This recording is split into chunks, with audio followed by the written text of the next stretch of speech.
1. This happened when things were really picking up during seasonal time, and it was just me, a cashier, and my manager on duty. Since the store I worked at needed to always have a worker on the sales floor, I was left to deal with a steady line by myself. This was not too bad. I just apologized we're understaffed and thanked them for waiting until this lady came up with a long receipt. She told me she bought a bunch of t-shirts and she wants to return them and apply her teacher discount on it. The store I work at has special discounts, and a discount for teachers is one of them. I was looking if she had a bag or anything, and then asked her if she had the shirts with her, and she said no. They're all at her house. Now I can still do a return, since she has the receipt, and all she is doing is applying her discount on it. But since she doesn't have the shirts, and the way our system works, I'll have to key in each UPC code for each shirt. Luckily, I could make it go faster by grouping the same codes for shirts together, but it was still a long receipt with probably 20 or 30 shirts. Mind you, the line was piling up. So I radio my manager on duty and ask her, is there an easier way I can do this, explaining the situation, and they said sadly that is the only way to do it. So I warned the customer that I have to key in all these UPC codes to do a return on the shirts, and they will have to be repurchased, and she said fine, okay. The line was getting so long that my manager decided to just screw it and jump on a register, because this return and repurchase will take forever. So, this is how the ensuing nightmare return went. I'm starting to key in UPCs and using my quantity code to make it faster for the same size and color of shirts she bought. So how long is this going to take? I'm in a rush. Do you really have to key all those in? Yeah, since you don't have the shirts for me to actually scan, I have to type in all the codes for them. And how do I repurchase them? Do you have to do all that again? Yes, I do, sadly. By this time, she was getting very irritable, and it was actually time for me to go since the closing crew had arrived, but we're jumping on other registers to get the line taken care of so my manager can get off the register. I asked if someone could take over, but all of the closers were new hire seasonal people, and they had no clue how to do a return like this, so I had to truck on. The customer is getting frustrated. I don't have all day for you to stand here to put in all those codes. When I go to a completely different store, they can do returns without having to have the product physically there. I'm not dragging all those shirts around with me. I get on the radio. MOD, can you come here? They walk over. What's up?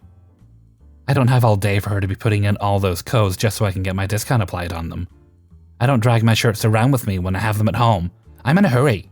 I can't stand here all day wasting my time with this. Since you don't have the shirts for her to scan, this is the only way she can do it. Also, she has to go home. The manager turns to me. What did you get keyed in? Anything I have highlighted here, I have keyed in. I hand the manager the customer's receipt and quickly leave to clock out. Felt bad my manager had to deal with this return, but I was fighting back to say, well, we're not that other store.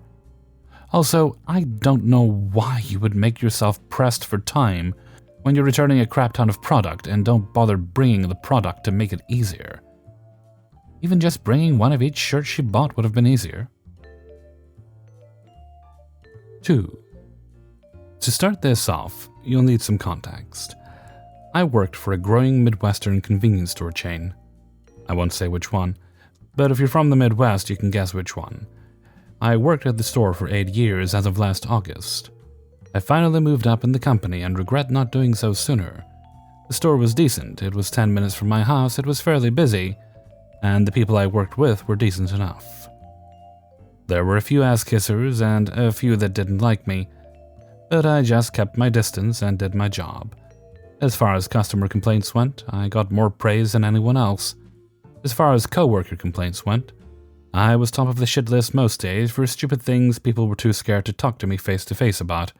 Things like, he put his hand on my shoulder while moving past me, or he said something negative about the company.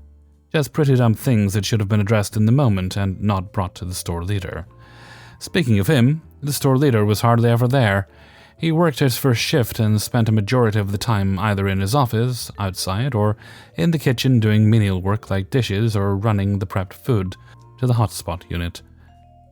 Nothing overly strenuous or time-consuming. If you had a problem, he'd basically shrug it off, and nothing would come of it. Then we had the problem lady. She started as an assistant store lead at our store when I was about 3 years in. She left to become a CASL, Certified Assistant Store Lead, meaning she traveled around to other stores and could act as an ASL. She stayed mostly at our store though, since it was her home store. Then last year, she came back. Our store lead accepted a position at another store closer to his house, so she came back to be our store lead. I tell you what, I wish she'd never left when she got in. I sat down to talk to her about a few things when she got settled. Things I'd been pushing with the old store lead that he never went forward on. I asked her if I could train to move up the ladder, since I'd been there so long and not even been offered a promotion. She said sure, she'd give me 90 days as a trial period. Sweet, I thought. Already getting further than I did with him. Then everything went downhill. I asked for weekends off as I had gotten an offer from a buddy to work on his farm. She said no, that I couldn't have every weekend off due to some BS about being a retail store. I can't change my availability because of some BS about sticking with what I entered when I was hired. I said that was 8 years ago. She said it didn't matter. Finally, I asked for morning shifts, as I'd been wanting those for 6 years. She said she didn't have anything available on mornings and left it at that. 1 week later, the overnight guy that hated my guts was moved to mornings. I said that was the last straw. I applied higher in the company, got the job, and left her begging me to stay. Fun side note, when I said they offered me $19 an hour at the other position, she said that was more than she'd ever make as a store leader. That was satisfying to hear. The fallout. After I left, she cracked down on everyone. One guy wanted to transfer to an Iowa store as his family was moving. She flat out refused to transfer, something she can't do, so he quit. Another girl wanted to transfer to the old store leader's store. She refused that as well. She then started badgering the food service leader about the way she was running the kitchen. After a month of that, the food service leader stepped down, so now there was no leadership in our cafe. 2 months after I left, I heard that one of the staple co-workers, a lady who had been there since the store's opening in 2012, left for the corporate offices. That lady knew the store inside and out. With her and I both gone, there weren't that many people left who could effectively keep that store together. Next to leave were the overnight guy and the assistant store lead, who actually was a decent guy. He put up with a lot and finally had enough of her crap. The last ones I heard leave were the 2 remaining guest service leaders on first shift, again 2 women who had been there since the store's opening. With no management and no one to cover up all these open shifts, the store leader started placing calls out to other stores for help, but when they heard everything that was happening, they all said they had no one to spare. Now she's running the people she has ragged. One lady, who was on Social Security mind you, is now getting too many hours and she's losing her Social Security as a result. The store leader won't back down on it either. The best part was when a co-worker from another store was up having dinner and ordered the fish. She got 3 tiny packets of mostly breading that wasn't even cooked all the way through. She asked to see the manager, and the girl on duty just gave her attitude. She demanded a full refund and said she'd be taking the meal with to show the district leader. Yes, she can do that, and yes, she already took pictures for proof. The girl said she couldn't do that. The co-worker did anyway after reaming this girl for her attitude and poor customer service. On top of that, it was snowing that night, so all the sidewalks were covered. The pumps weren't cleared and the lot was a skating rink. This is a big no-no and would not have flown when I was there. Now the store lead is in it deep with the district leader, and the store is having to pull in help from other districts, not just their own district. When I stopped in there a few days ago, there were only 2 people visible working. I didn't see the kitchen staff, and the daily truck delivery was sitting out waiting to be put away. Shelves were empty, the hotspot was nearly bare, and lines were backing up at the registers. All I can say is you reap what you sow. I'm glad I jumped ship when I did. What I thought was bad turned out to get progressively worse as time went on. 3. So me and a supervisor were working at the store. A customer came in wanting to return a product. He said it was given to him as a gift and wanted to get a refund or exchange. Bear in mind he had no proof of purchase, so there was no way of confirming what he was saying. He said he'd call customer service, and they said he could. We had doubts about this because you actually need a receipt, so we called to double check. As expected, they said no. The issue with this customer is they were rude and snarky the entire time, making patronizing comments, asking us if we knew what we were doing, and that he used to work for this company and that we seemed unprofessional because we didn't know the customer's service number by heart. My supervisor was dealing with the situation and went back to have the call because we're not supposed to take calls in the front. This entire time we had already established that he could not get a refund or exchange, by the way, but he wasn't accepting no, so the whole thing was just to get customer service to tell him no again. When my supervisor was at the back, he continued making rude comments, asking, "Is that your supervisor? He's extremely unprofessional. Does he even know what he's doing?" etc., etc. At this point, completely naive to how insane people can be, I said he's trying to help, you don't need to be rude. Honestly shouldn't have, because my goodness, did not think he would explode like that. Should also mention, during the conversation, I was leaning on the counter most of the time. I have a chronic condition, and was also on my period, which makes the condition worse, so leaning sometimes helps ease the pain. Anyway, the guy goes off saying, "How dare you say that to me? You should never say that to a customer. What's your name? I'm going to file a complaint to your manager." He goes on to say I'm such a rude person and unprofessional, pointing out the fact that I was leaning. Before I can even get the chance to say anything, he then goes on to say something more problematic. He says, "You shouldn't use those street terms on me." At this point, I'm very confused at what street terms I used, and honestly quite shocked about what was happening, and managed to utter an "excuse me." Maybe I'm overanalyzing, but it sounded quite racial to me. But I didn't want to assume, so I asked to double check. He goes on to say, "You've been on the streets too long. You should say that to people out there and not to customers." At this point, I'm left speechless. He left the store, and emotions got the best of me, and I started crying. Hormones and all. He ended up coming back 2 hours later and saying he wasn't going to file a complaint and that I could relax. Didn't actually apologize, though. I just stayed quiet while my supervisor explained that I have a chronic condition. He seemed awkward after hearing that and left. The worst thing about it is, I think he's a doctor or healthcare professional of some sort, as he mentioned he worked in a hospital. I honestly feel sorry for his patients if he has such bias. 4. Background. I'm a new manager at a clothing retail store. I've been there for about 6 months now, and I'm still not fully trained on my job. I've done the training modules and have read the procedure, but I've never had any in-depth, "Hey, I'm going to walk you through this and show you how I do this," or what corporate wants versus what works best for us. It was more of a "do this" kind of thing, and I've been making it work for the most part.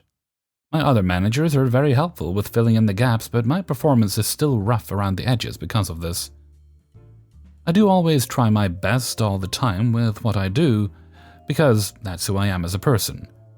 I've been open with my concerns about my levels of training with my GM, and we have discussed how she can help me get better. I'm rather insecure with what I do and don't know, because I don't really like feeling useless. I know I'm not, but whenever I can't do my job, I feel anxious. Now, when I first started working at this store, it was a mess, very understaffed, clothing everywhere, and now we have more staff and have turned the store around to looking clean 80% of the time. The 20% are those rough weekends where it takes us some time to catch up and clean up. For the background, the customers at my store are kind of the worst. They can and will leave stuff wherever the hell they want, including just dropping on the floor and walking away. We've come a long way as a store, and our district manager has been giving us compliments on our efforts and commenting on our improvement. We've been scoring well in our store audits and have been putting in a lot of effort to become better. Well, this past weekend we had a huge rush. One that we have just finally started to recover from. Great for sales, but left the store an absolute mess. Unfortunately, we had a DM visit immediately after. My team was trying to clean up the store before he got there, but he showed up way earlier than I would have liked and caught us in still cleanup mode. He was not happy with the state of the store, said it looked terrible, which is fair because it did, but I didn't think it warranted what he did next. He then called my GM and threatened to fire her because of it. Now I'm rather confused as to the fact that after saying we've been improving and giving us good reviews for months, on one visit he threatens termination. It just seems like there is something behind the scenes that is going on because my DM is a very nice guy from what I've seen. So the point of the story is my GM immediately had us do a manager call and started yelling at myself, my assistant manager, and the two Vistula managers of the store. And I mean yelling. She dropped the F-bomb several times and kept yelling at us to do our jobs. She then went on a tangent about how she was out for 2 weeks and that allowed the store to fall into disarray. She had a surgery and was out for recovery, and she just started blaming almost everything on us. But while she was out, the store was fine. Like it was in a normal state and looked pretty good. It wasn't until she got back and we had that monster weekend did things get messy. The store hadn't looked that bad in months, so I was incredibly confused as to why she was blaming us. She was just yelling, and I literally have no idea what to think. Because I'm trying to rack my brain for how I could contribute to any chaos, but I'm always trying to do as she says and improve in my area. None of my other managers do anything to anger others as well, so I just don't understand. Also, I'm unsure how ethical it is the way she was yelling at us, blaming us for how her job was threatened. I kind of wanted to quit, but I can't at the moment. Any thoughts? 5. This happened years ago, and is a much more lighthearted one than usual. I was in a really bad mood this particular day, and this interaction actually made my day in the end. For those like me at the time who do not know who Kevin Youkilis is, he was an MLB player for the Yankees and Red Sox. I'm a tall guy with a beard, and that's about all I have in common with this guy. Anyway, I was in IKEA in New York City, where I used to live with the wife for an afternoon of terror. We walked the whole showroom, as my wife enjoys it, and I was so close to the checkouts and freedom. Youkilis! I hear it but think nothing of it at the time and keep going on my merry way. Youkilis! Now, you have to imagine how this sounds, being yelled at you when you A. don't know this player and B. you are in fact not this player. It's really not a noise humans make toward each other, so I held my soon-to-be-purchased laundry baskets above my head to appear taller. I turn in the direction of the voice and see this IKEA manager guy grinning ear to ear at me from 30 feet away. As I turn to keep moving, he yells again, Youkilis! Youkilis! You play for the Yankees!